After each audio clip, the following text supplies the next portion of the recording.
Bonjour à tous. Pour ce 7e journal de bord, je voudrais vous parler d'un sujet qui nous concerne tous. Non pas directement avec le coronavirus, mais indirectement. Indirectement avec ces établissements que nous appelions les lazarets. Alors le coronavirus, lui, s'étend très rapidement par avion, principalement, puisque les pandémies d'aujourd'hui traversent tous les continents à des vitesses assez effrayantes. Mais, au XVe siècle, lorsque les lazarets ont été créés, ces pandémies ne s'étendaient que par bateau, à vitesse extrêmement lente, ou par des caravanes venant d'Orient.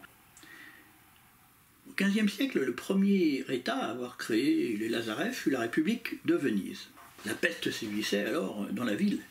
Il fallait trouver une solution pour que les pestiférés soient isolés des gens bien portants. Et c'est pour ça qu'on a créé le premier lazaret à l'île Santa Maria di Nazareth, qui fut choisi à cet effet. La peste passée, le Sénat attribua un usage d'hôpital à l'église et le 1er juin 1436, la construction d'un hôpital sous le titre de Santa Maria Stella del Cielo fut prescrite. L'hôpital devait être divisé en deux parties. Une partie pour les hommes, une partie pour les femmes. Et le personnel soignant devait porter une étoile, à l'époque une étoile blanche. Les logements destinés à la quarantaine des voyageurs venant d'Orient furent ainsi institués dans l'île. Le lazaretto hérita de l'adjectif vecchio, vieux, lorsque fut construit en 1468, dans une autre île, le monastère San Giorgio Maggiore, un autre lazaret. Par la suite, on appela lazaret tout établissement où l'on mettait en quarantaine les malades contagieux de la lèpre, de la peste ou du choléra. Alors si des cas suspects étaient détectés à bord des navires, ou même si le navire provenait du Levant, tout le monde devait subir cette quarantaine. Les passagers, l'équipage et même les marchandises n'étaient pas débarqués. Entre autres exemples, le lazaret de Toulon se trouvait dans la baie qui porte encore ce nom, suffisamment éloigné de la ville tout en offrant un abri à l'intérieur de la rade pour les navires. Voici un extrait de ce qu'en dit le grand Champollion à son retour d'Égypte, dans une lettre écrite le 25 décembre 1829, 2 jours après son arrivée à Toulon. « J'ai tenu parole, et me voici en rade de Toulon, subissant avec résignation le triste devoir de la quarantaine. Ma campagne est donc finie, et tous mes vœux et les vôtres sont remplis. Je ferai ma quarantaine à bord de l'Astrolabe. Toutefois, en prenant une chambre au lazaret, dans le but de me chauffer et de me faire un peu d'exercice. Et sa quarantaine s'étendra du 23 décembre 1829 au 26 janvier 1830, soit 35 jours.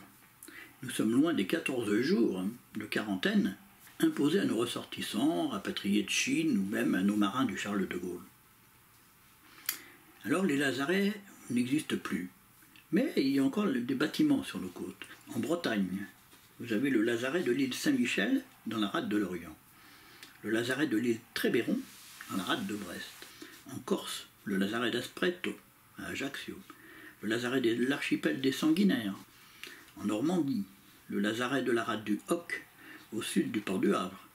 Le lazaret de l'île de Tatiou en face de Saint-Valahougue, à l'extrémité nord-est du Cotentin. En Nouvelle-Aquitaine, le lazaret Marie-Thérèse de Trompeloup, ici sur la commune de Saint-Estèphe, près de Pauliac. En Occitanie, le lazaret de Sète se trouvait à l'emplacement des immeubles de la plage du lazaret, et le village de vacances plus au nord se nomme toujours le lazaret. En Pays de la Loire, le lazaret de Mindin sur la commune de Saint-Brévin-les-Pins. En région sud, le lazaret d'Arinques à Marseille, le lazaret du Frioul, appelé hôpital Caroline, sur l'île Ratonneau dans la rade de Marseille. Le lazaret de Toulon, dont je vous ai déjà parlé, le lazaret de Nice, à proximité du restaurant La Réserve, le lazaret de Villefranche-sur-Mer, à La Réunion, le lazaret de la Ravine et les lazarets de la Grande Chaloupe. N'hésitez pas à vous renseigner auprès des offices de tourisme pour savoir s'il y en a qui existent encore et s'ils sont visitables. En attendant, restez chez vous. Bon vent et bonne mer.